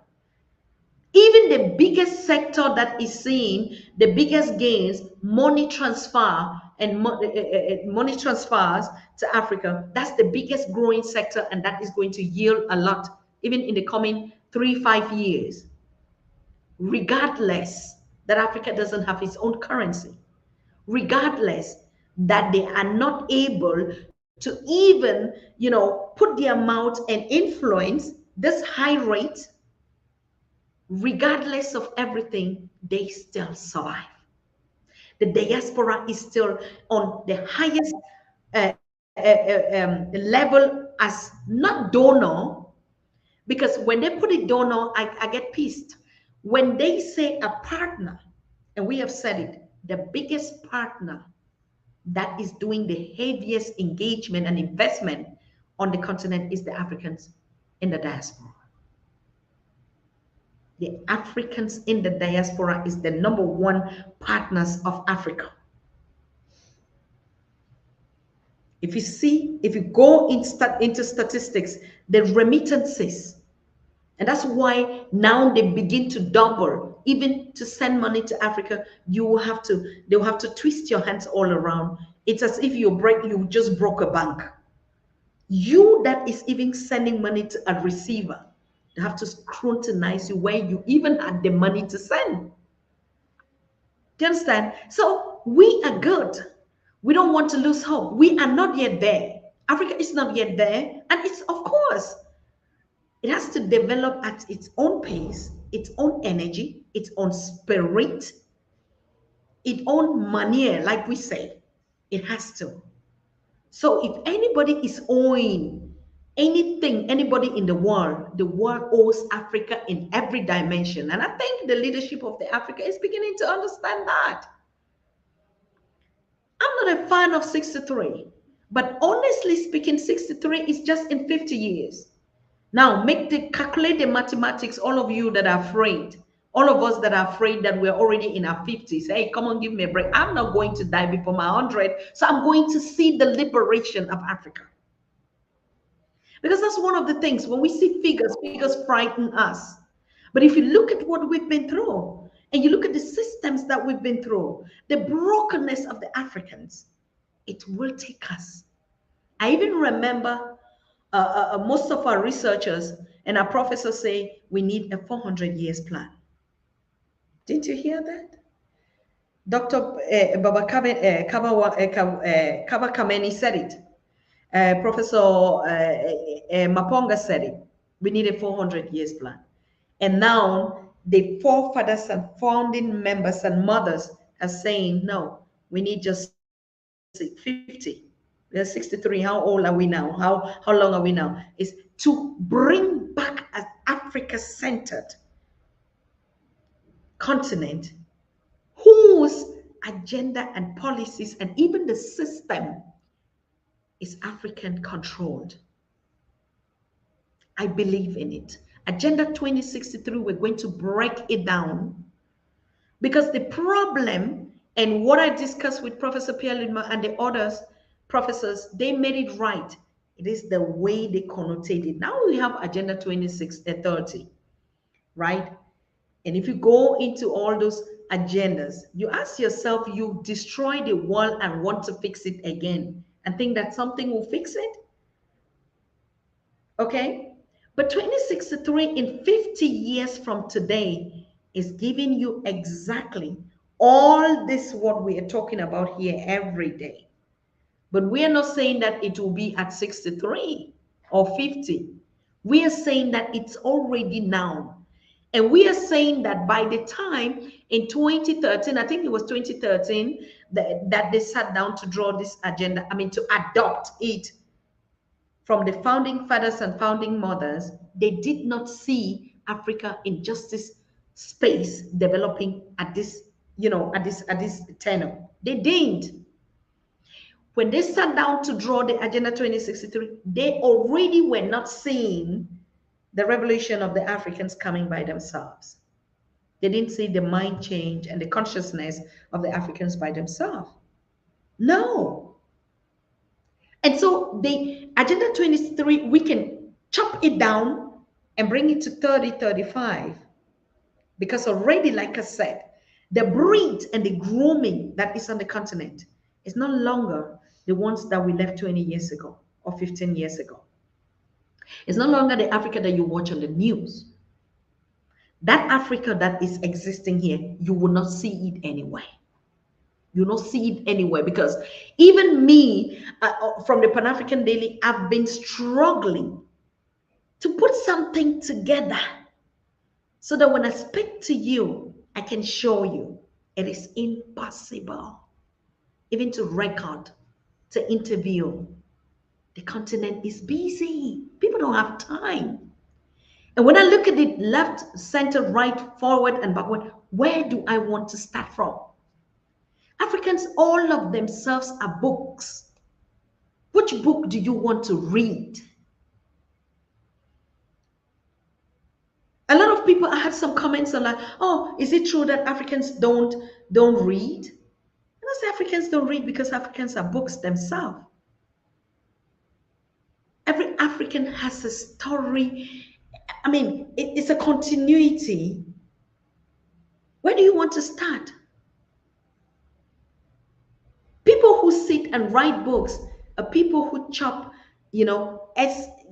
particles, or maybe who are not original and would take non-original things. Don't get me wrong. I'm not just talking about as simple books. If we want to write the history of Africa, which book would contain that? Because it has to do with 1.4 billion people. And so, which story of each individual of you would make up that African book? So, it is time. And like Ambassador Tony Jaja said, unstoppable, unstoppable people. The vibration is on.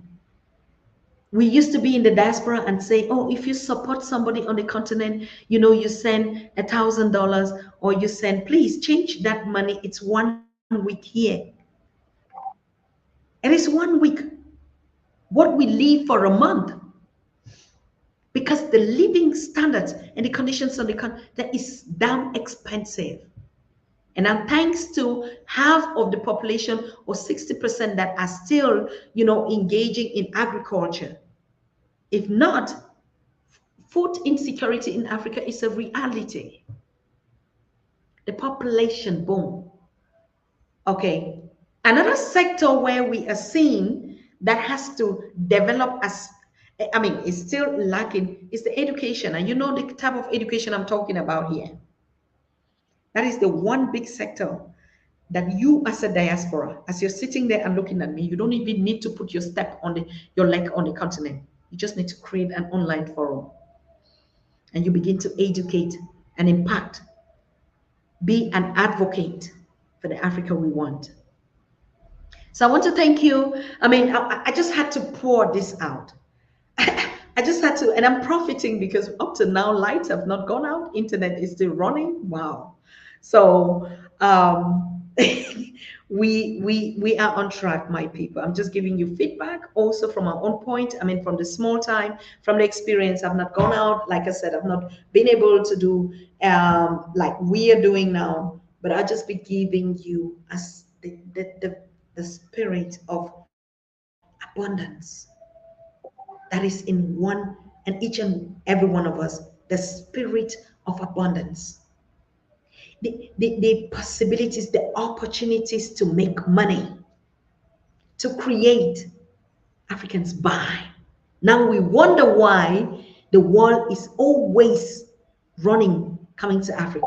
We wonder why they kept Africa as a consumer market.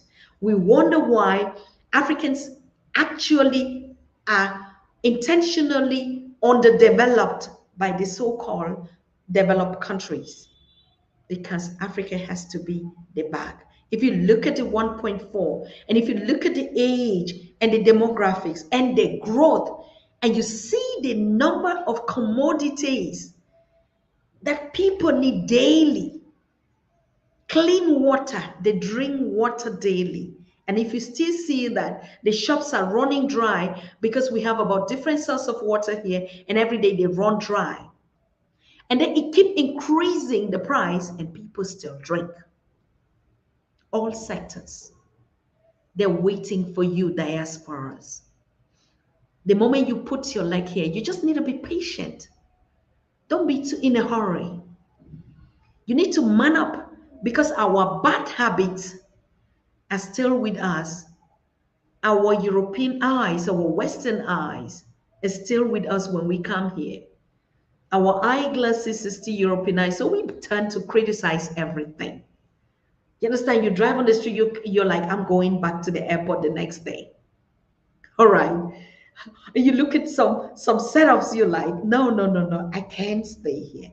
Be patient with Africa, because Africa has been patient with the world since thousands of years ago. But now it's time to be a part of the cake. It's now the time to sit at the table. Your ancestors, your forefathers, your foremothers have given us that package. Be a part of it. And for me, when I went through the aspirations, I went through that agenda and I said, this is the new Bible of Africa. And the new church and the culture of Africa is Pan-Africanism. And if we would transfer this energy that is inside, this spirit that have been put into, say, 50 years development plan, and you believe in it, and you agree with it, and you read it, and you memorize it, and you practice it, and you dream it, and you stay faithful to it, we slice it into two, it's going to be 30. The powers that be, the voices that sat and said, we all do agree that Africa is going to be free. They knew it. If you look at their ages now, they already freed you, Africa. If we're talking about this leadership again and still talking about, oh, our leaders, you just missed the point. They already gave it away. Now, what they're doing is preparing for the transition of the young people. And that's why they're speaking. Because if you look at the ages and you look at the age of the 63 agenda, who of them is going to be there? And we keep always being short-sighted by thinking that, oh, no, they're doing it for us. No, they're doing it for themselves. They're not even going to be here in the next 5, 10, 15, 20 years. So you have to take it and run with it. We're going to multiply it. We're going to go through one aspiration. You'll see that everything that we were speaking here is just the time. Like my sister and my best friend and my queen, Cheryl says, it is the time of the Most High and no one can stop it. Not even us. We're only part in the vineyard to prepare, to be the voices. We're only playing our own role as missionaries on this whole master plan from the universe. And you can see every step. That's why I asked the question. After was given, was the deadline for Africa Continental Free Trade Area was given 2022. And in 2022, they launched it with the headquarters in Ghana. Okay? If we can only focus on one plan and distribute this plan, I'm happy because even in the plan, they're going to put it on the curriculum of the African educational system. That's the new Bible. Let me call it that way. That's the new Bible, the new word of Africans by Africans. That's the new Bible written, the gospel according to by Africans for the salvation of Africa. Okay, so I want to thank you so much. And I want to welcome all the beautiful faces and all the loyal fans of Pan-African Daily. You have not slept an inch. It's been more than 3 months or above, and a lot has gone down the drain. Even on Pan-African, if you look at most of the greatest speeches of your speakers have been brought down in the name of abusing community standards and stuff like that, whatever. But we're still here. We had to pull back with the executive team as well. Cheryl is here, Marshall is here, and the others, and say, let's observe whether this continent has been learning. Let us just observe and see what is going on. Sometimes we're so deeply rooted in our conversations and in our stuff that we actually don't see what is going on around us. And we've been observing.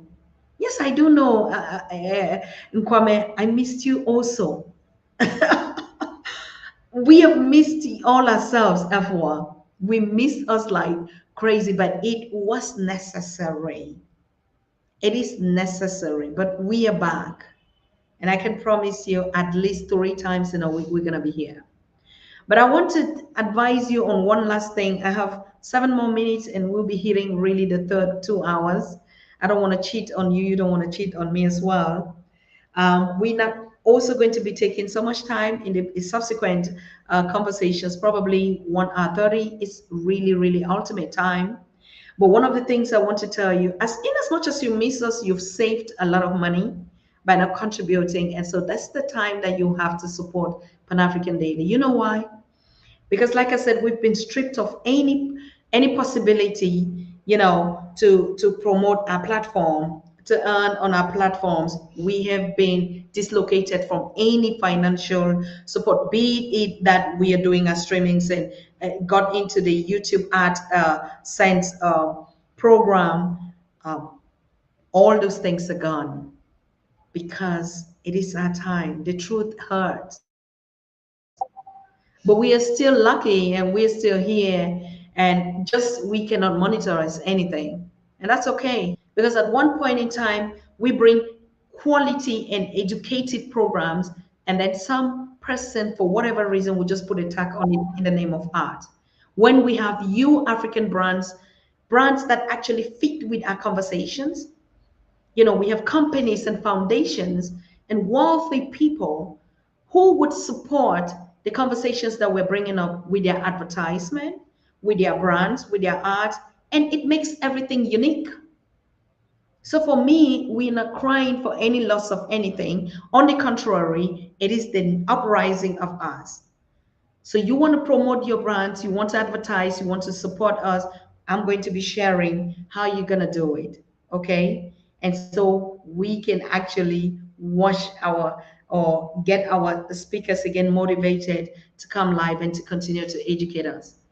I appreciate your time. Unfortunately, like what Kofi said, if I had to open up the lines, no, it was not possible. And I don't think it's going to be possible this week. But subsequent programs will update you, because right now we want to catch up on a lot of issues. I'm also reaching out to Professor Pielo Lumumba. He might be with us also during the weekend. We actually have missed him, and a lot have gone. He's the most powerful as we speak. We also miss Professor James Moore. He's also the most powerful as we speak. But I bring you greetings. He's back from his Ghana pilgrimage, and it was total success, as we know. And one thing I saw recently, the late group of youth that actually traveled from South Africa and from all other parts to meet Professor James Moore in Ghana, was the youngest political party called ACUP, the Africa Continental Unity Party. These young people rallied themselves from everywhere, and they went and met Professor James Moore in Accra, Ghana. So I follow up every step by step of those program, and everything was powerful. Yes, he's back. He's back from Ghana, Kwame. Baba is back from Ghana, and he's definitely, I just want to give him some days off to rest. We spoke yesterday, and he should be live with us to give us the vibe. He also missed us. Even though he was in Ghana, you cannot believe this spirit here on Pan African Daily. I mean, this is crazy. Even though he was in Ghana, there never was 2 days in between without him calling to find out how we were doing. And I said, Baba, you're on a trip, even in the midst of the pilgrimage. Prof was like, and he made a beautiful t-shirt. And I think those t-shirts will be asking you to purchase them to support his movement and his work. He said, I love my people. And you can see the Pan-African colors on that t-shirt.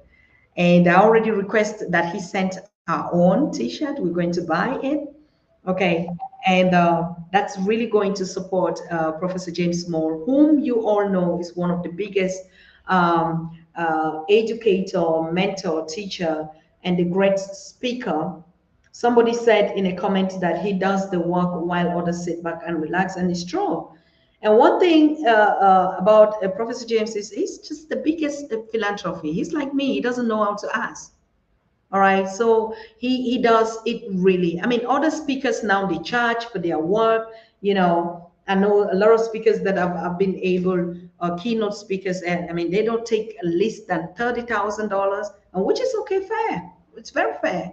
But Professor James, I mean, it's hard. It's like me, it's hard.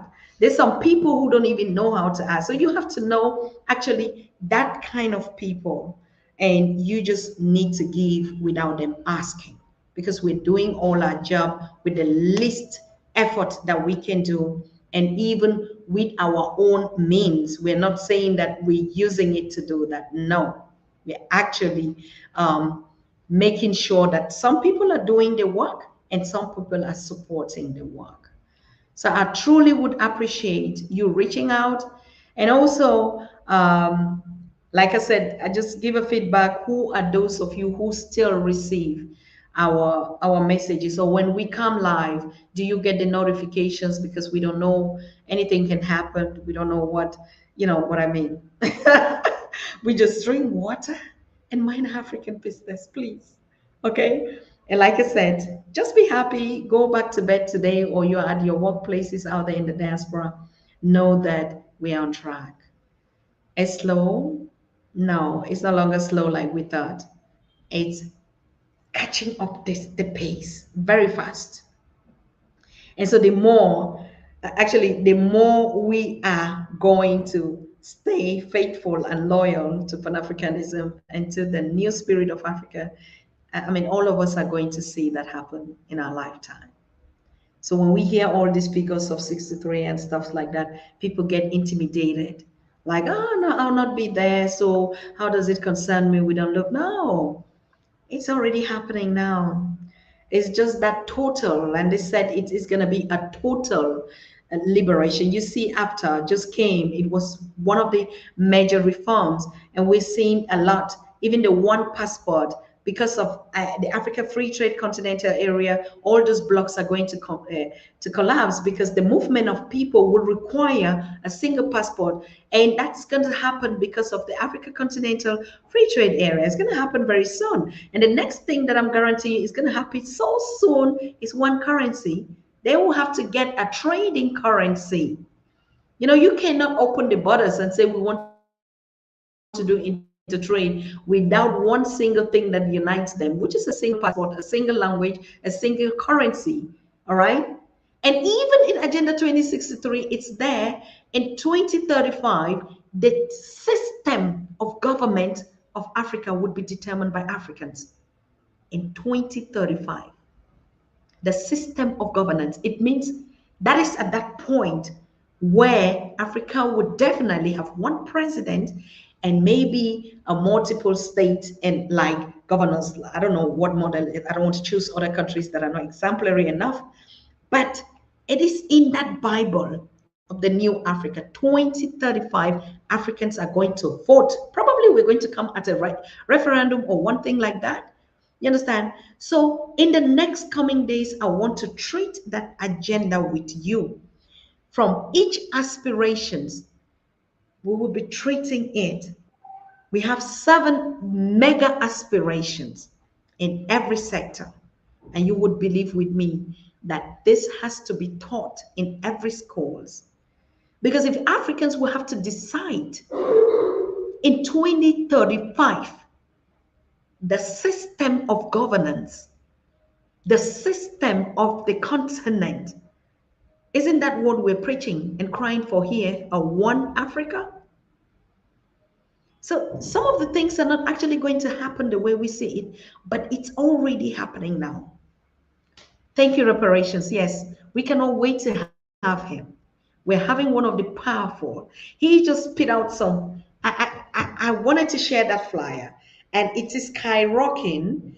Al Wahab Farouk made a blatant statement on Ghana's most followed powerful platforms.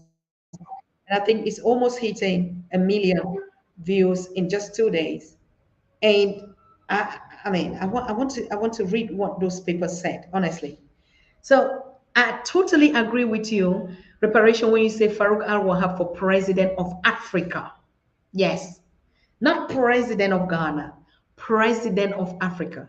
Number one, he knows every little country, like from A to Z. He is the African moving encyclopedia. People believe me what I'm saying.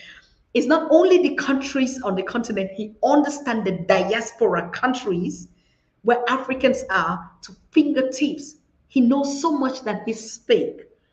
And then these other countries and their systems, he knows them all. And this person that I'm talking about is going to be our guest today, tomorrow or in the next days. And he's going to chew this topic of the current political situation on the continent of Africa like never before. He's going to be one of those presidents that we all are going to be proud of. And remember, the greatest ones would come from Ghana. I'm sorry to say it. It's not because I'm Nana Efua. No. It's going to come only from this ECOWAS bloc from Ghana. Where did the Kwame Nkrumahs came from? You understand? And why is all the spirit and the vibration? Of course, we are one, and we do know that it doesn't matter whether it comes from where, but to be honest with you, something great and in the name of this Farouk is going to come out from there. We believe that. Okay. So yes, thank you. I think we're done. We hit it. I want to thank all of you. I want to thank all of you. I want to thank all of you for being here tonight. And I don't even know how I can call all your names because all of you are just here. All of you are just here. I didn't miss a single face. Of course, I still need to have Snovia and all the other queens. Most of them are working and looking from the background. But when I see Cheryl, NS, Reparations, Soto Warrior, who is here again? Who is here again? Please just begin to pump me with all the likes and all the hearts.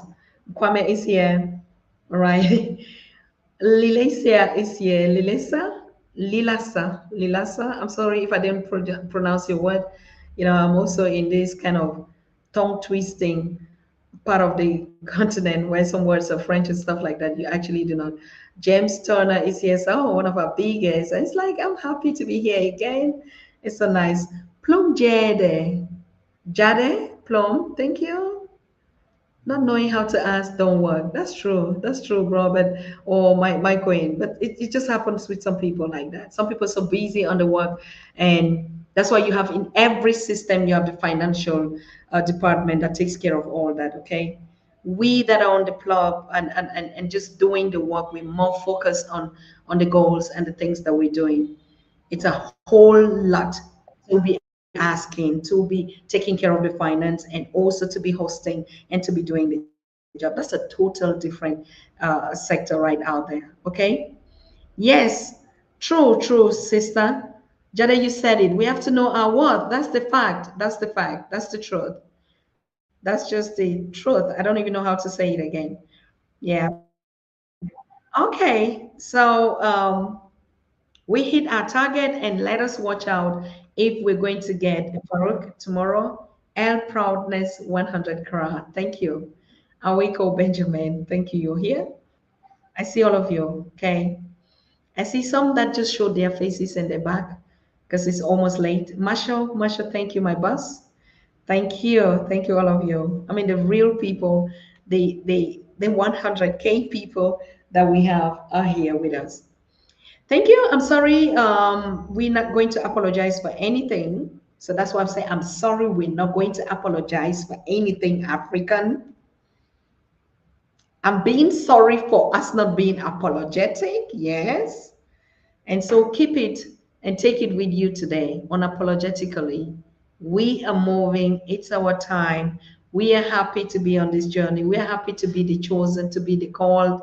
We are happy to just watch and experience this and put our one penny thought into it. We are so thankful to be a part of this generation. I love you all, and we're going to see us tomorrow. Because, yeah, we're going to see us tomorrow. Okay? Good night to all of you. I don't know whether our jingle is going to play, but let's just try. I love you all. We see us tomorrow. And let's just pray that we're going to get the president of Africa with us. Good night. Bye-bye. You are watching the Pan-African Daily TV with Dr. Susan Tata. The Africa we want. Unity, consciousness, our culture, our spirituality, our history. One Africa for Africans worldwide. Motherland's calling its diaspora home. Join my voice. Join my team. Join my campaign. Campaign 21 hashtag 1 million subscribers on the Pan-African Daily TV YouTube. Be a volunteer. Apply now. Be the new Africa. Okay. Everything works. And I can leave you without You are watching the Pan-African Daily TV with Dr. Susan Tata. The Africa we want. Unity, consciousness, our culture, our spirituality, our history. One Africa for Africans worldwide. Motherland's calling its diaspora home. Join my voice. Join my team. Join my campaign. Campaign 21 hashtag 1 million subscribers on the Pan-African Daily TV YouTube. Be a volunteer. Apply now. Be the new Africa.